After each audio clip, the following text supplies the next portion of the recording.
St. Paul Public Schools Superintendent Meria Carstarphen.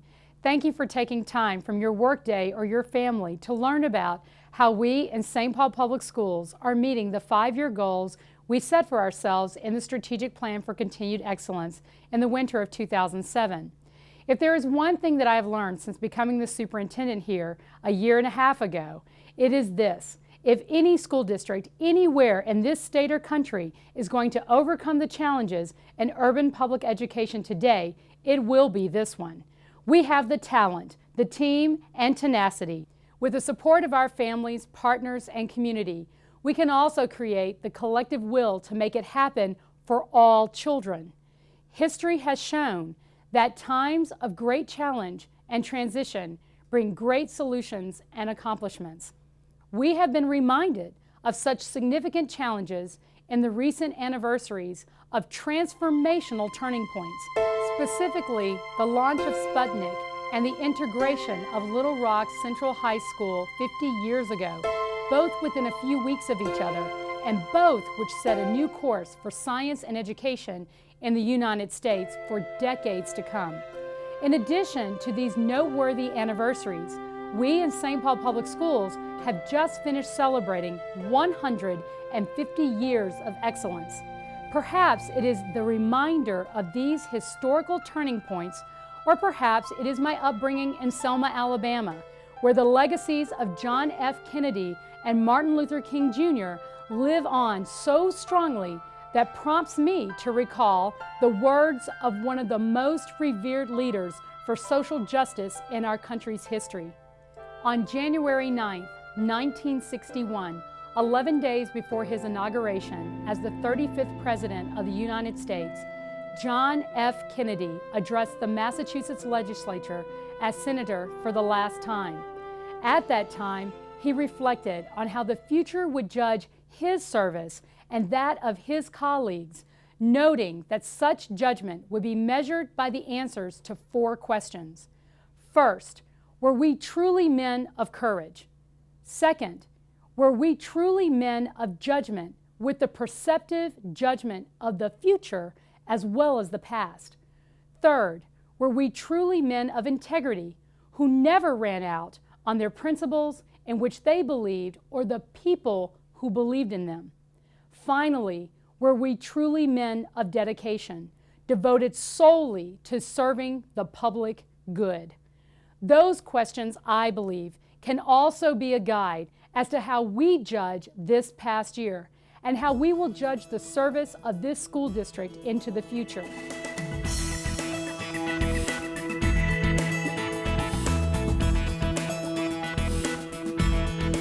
Year 1. Were we truly a district of courage?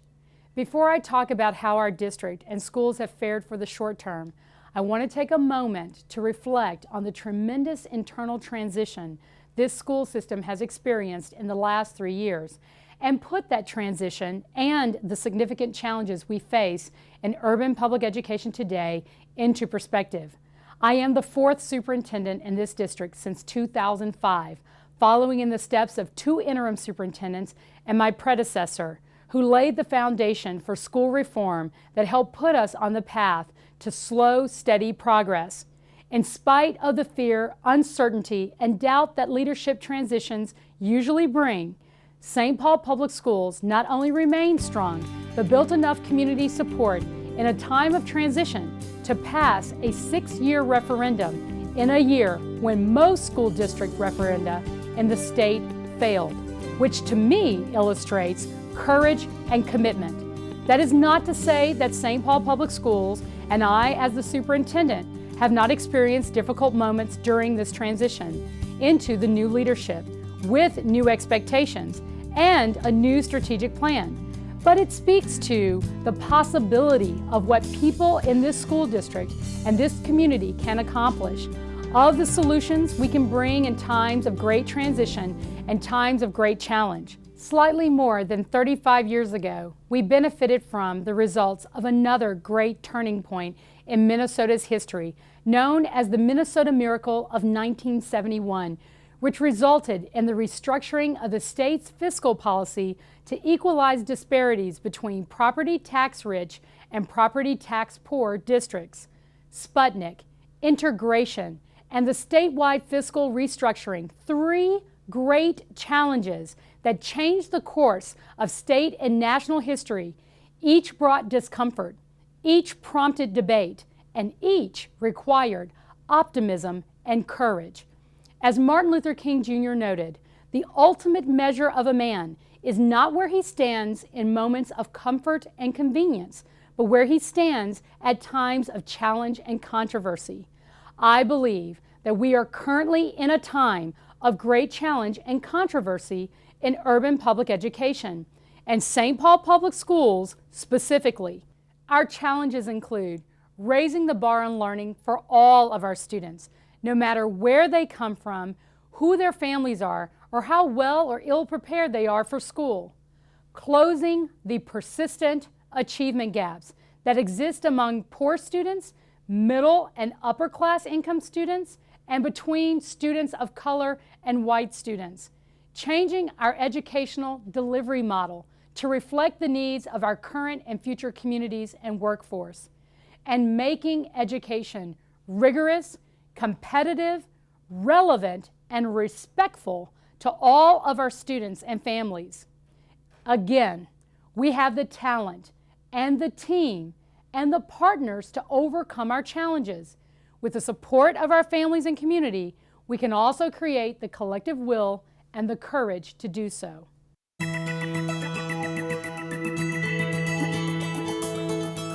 Year 1. Were we a district of judgment?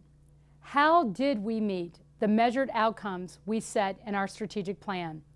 Our data show us that we as a district are experiencing pockets of success, but that we have much to do to meet all of our targets and benchmarks in the upcoming years. For our state reading and math scores and for our college preparation tests last school year, most of our students of color did not meet our targets. While I am disappointed, I remain optimistic because we are in the process of making significant changes this school year and made changes last school year to improve outcomes for students who traditionally have not performed to standards. Our white students continue to do well, meeting almost all of the targets set. And we're seeing progress and signs of hope in the following areas. In the participation of Asian students taking the advanced placement test, in the completion of honors courses for our Asian, Black, low-income, and English language learner students, in the growth rate on the state reading and writing test for our Asian and white students, and in the decrease or stability of suspensions for Asian, Latino, white, and English language learner students. We have the talent, the team, and the partners to accomplish our goals. With the support of our families and community, we can also create the collective will and the courage to do so.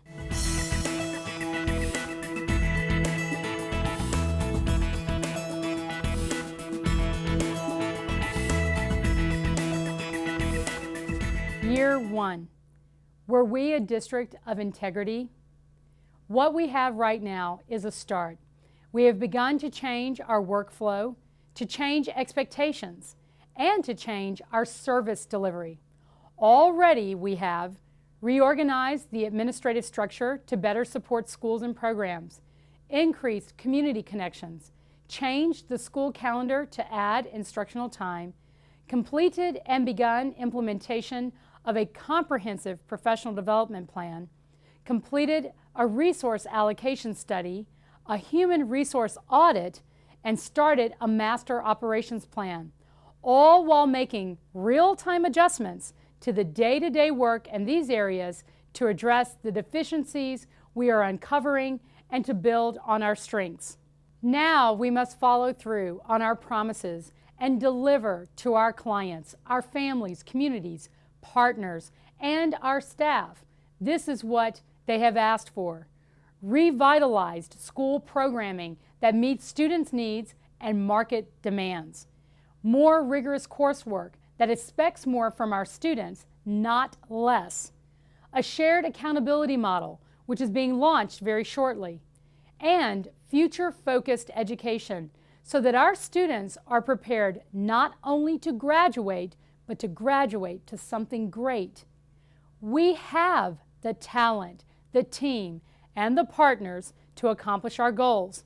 With the support of our families and community, we can also create the collective will and the courage to do so.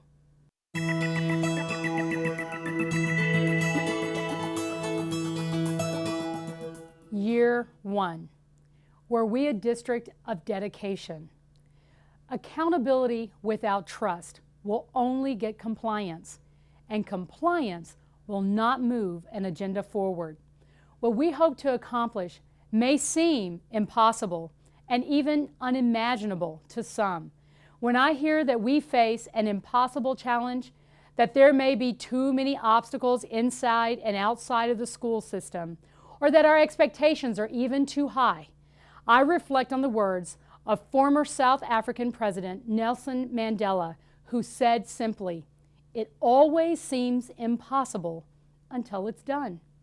While judgments have already been made about us, informed or uninformed, I ask for you who have a stake in the future of our St. Paul students to give us your continued support and to give us time to make the seemingly impossible possible, to show that we can face this time of great challenge with great accomplishment. Today I stand before you, having had the courage, integrity, judgment, and dedication as your superintendent, and with the entire school system to deliver on our mission, a premier education for all. We will always stand before you to be held accountable for our results, but our preference is to stand with you, sharing joint accountability for the future of our learners. Therefore, I ask you, Year 2, will you truly be a community of courage? Will you truly be a community of judgment?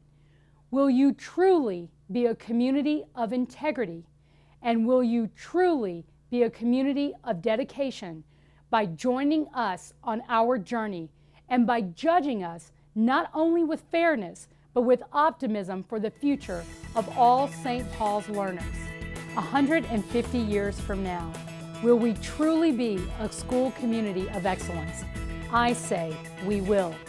We have the talent, the team, and the partners to accomplish our goals.